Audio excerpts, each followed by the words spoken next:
Hello, this is the Lady Pop Hammer again.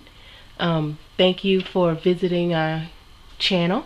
Want to give a shout out to all of the return viewers and the new subscribers. Thank you so much for taking the time to watch the videos. I hope you enjoy and making your comments, liking and sharing the video. Everything is greatly appreciated. So what we're going to look at today is the Bandai Classics 8-inch Thundercats.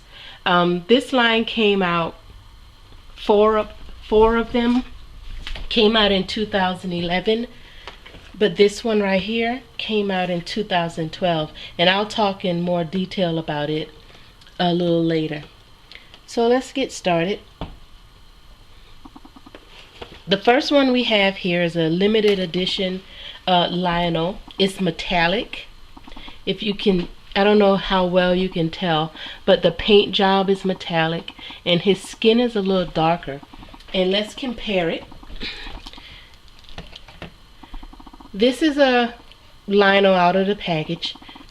He's actually this guy right here that we're going to review next, just out of the package. And I don't know how well you can see that, but I'm going to put it side by side, and I don't know if you can tell the paint scheme, but this Lionel just has a flat paint, no color variations on his leg. But this one, metallic, his boots are a little brighter, and he has the skin variations along his muscle area. He comes with the two swords, the long sword and the smaller sword, and a stand for all of the swords. Now if you can see it, the packaging is a little different. Lionel, this limited edition, came in this box. Nothing spectacular about the box, just the Thundercats logo.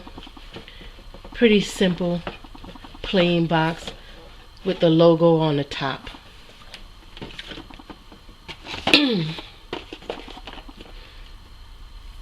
Okay, the next one is the regular Lionel, and as you can see, he came with two hands, with an extra set of hands. With an extra set of hands. His sword and a smaller sword, and I'll give you a close-up of it loose. And the sword is kind of flimsy, as you can see. I'm moving it around.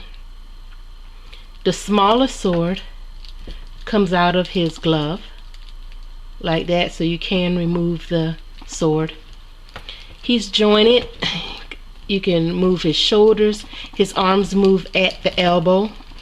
Let's see. At the elbow, at the knees, he moves. He bends at the waist, and he has a little movement in the waist. Not much, but a little movement in the waist. His head, this moves, it's kind of tight, so I'm not going to move it too much, but his head does move. This one, it doesn't stand up well, so if you do take yours out of the package, just be mindful. He doesn't stand up well, so when he is displayed, he's propped up against something. So just be careful. But these are some great fully articulated figures, and it tells you on the box 18 points of articulation, so you can pose it. And when you look at the back, they show you some different poses you can do with the sword and all of your different positions here.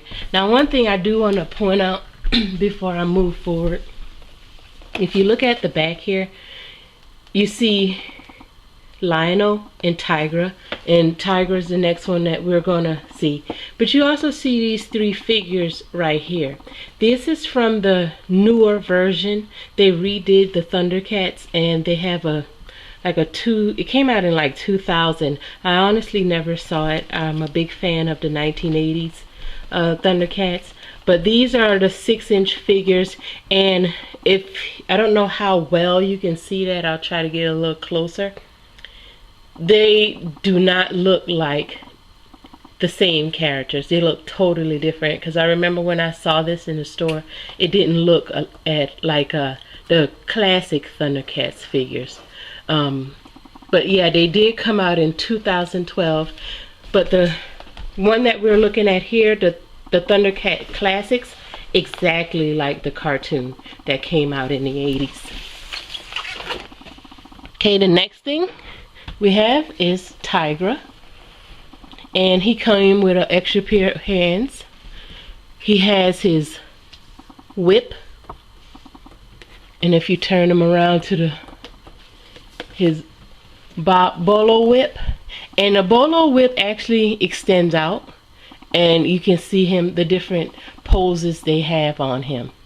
Now, the one thing I didn't like about this series, they only came out with the 3 figures, the Lion-O, Tigra, and Mumra. They didn't do Chitara or Panthro or any of the villains, which would have been nice, I thought. But then we get a whole bunch of Lion-Os. We got like 4 different Lion-Os here. Okay, now we have Mumra, the transformed Mumra. And if you can tell, and I'm gonna bring this Lion-O up a little bit, put it in a better view for you. The Mumra is way smaller, and if you remember from watching the cartoon series, when Mumra transformed, he was huge. But they didn't do that on this one. If you can see here, and let me bring it closer, his feet stop like before the bottom of the box. But the Lion-O and the Tigra, their legs are a lot longer. And then he also has a smaller head size compared to Lion-O. So that's just something I observed. I don't know why they did that, but you know, that's just something that I observed, and I just wanted to point that out. He does come with an extra set of hands, again 18 points of articulation, and then they show him here in the back in 2 different poses, with his fist closed and his hands open. Is the 2 different hands that you have. Okay, the last one is another image that looks like Lion-O, but actually it's Mumra. And I like this one a lot because if you can see it, it's red, exact same as the Lion-O, but the color variation. Now and this is a limited edition. You see here, let me hold it up, Lion-O Mumra version. And this one came in the episode, if you can remember, when Mumra, as always, is trying to steal the Sword of Omens. He made himself look like Lion-O. And it says, recreate the battle scene from the classic Thundercats episode, The Fond Memories, when Mumra transforms itself into a clone of Lion-O. And what they did on the cartoon is made the Mumra figure red, so you can tell the difference between the 2 for the viewers. So that's why he's red, but everything else is the same. Again, let me hold it side by side so you can compare. Exact same mold, clothing, except for the Mumra figure is red. And it's very nice figure. The coloring, I think, is great on it. So that's what you have here. It did come with an extra stand and extra swords, with a stand and extra swords. So you have the long sword and a smaller version of the sword. I don't know if you can see that because it's kind of down in there, but you get an extra set of the swords and a stand to go with the limited edition version. So that is it for the Bandai set. Let me know what you guys think. Do you collect Thundercats? Do you have the Bandai, or do you have the newer version that came out in 2012? Please, Bandai again. So thank you again for watching, and as always, see you next time.